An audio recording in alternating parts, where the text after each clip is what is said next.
What is your name and your involvement in the IoT?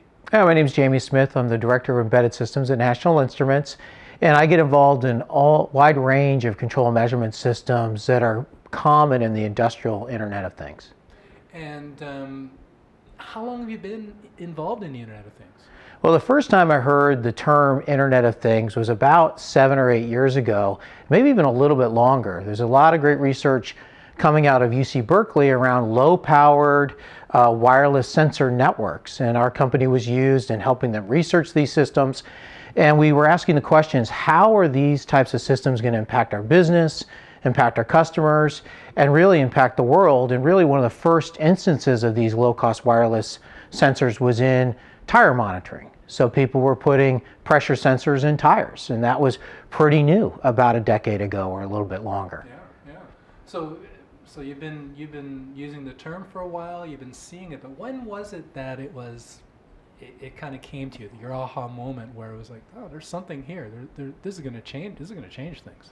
Yeah, it's a really good question because it has been a bit of an evolution as people have been using sensing technologies more and more common, putting more processing out at the edge. But really for me, one of the watershed moments was when I was talking to some colleagues about what it means to have an industrial Internet of Things. And we came to the conclusion that it was really about scale. And not only is it about scale, because there have been massive distributed deployments in the past, but it's also about collaboration. And what we've seen historically is industrial systems have been siloed, they have been proprietary in nature, and really to get to the point where we've built out the industrial internet is we have to have all the companies working together. And I was very inspired by my first trip to a members meeting here for the IIC in Austin, Texas. That's where we're based at NI, so it was easy for me to join. But I saw the founding members as well as many other companies talking in a collaborative way about addressing the problem. We could even call it a boundless problem of building out the industrial internet. Now, you've been involved for a few years, maybe by different names, but can you give us some examples of some best practices that that you would advise our viewers to heed and to take note of? Right, well, it's another great question. So we have worked with a lot of scientists and engineers over the years, and those scientists and engineers are trying to solve a problem. And now we are working with organizations that are building out the factory of the future, are making the grid smart. And the groups that are making the most progress are those that are getting started. They're actually instrumenting devices that aren't instrumented. They're actually making machines smart that aren't currently smart.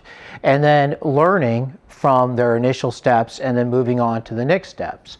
One good example was National Grid UK.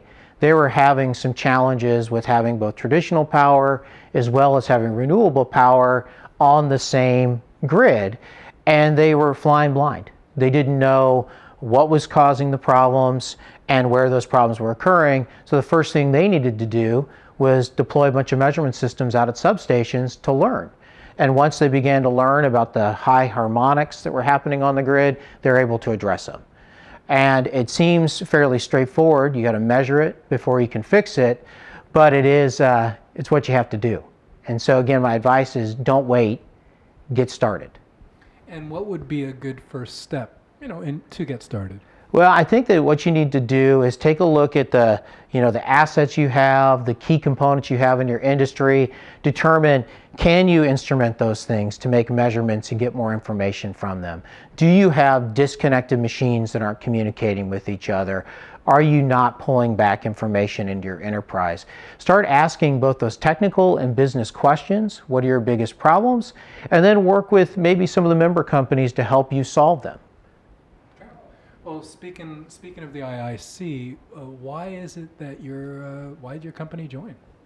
Well, that's a pretty easy one for me to answer. So NI, National Instruments, has been solving a wide range of applications for control and measurement with their customers for years.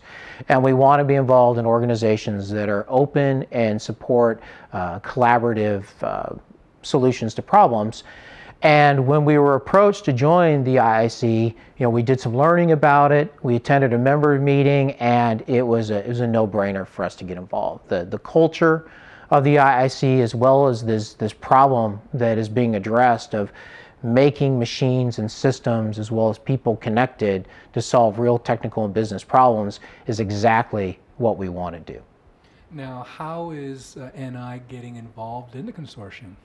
We're working with Bosch, Cisco, and Tech Mahindra on the track and trace test bed that was the first one announced publicly in Germany just a few weeks ago. And there's going to be more to come. So we find that we can add a lot of value in helping implement the industrial internet and actually try to build out these use cases in the form of test beds.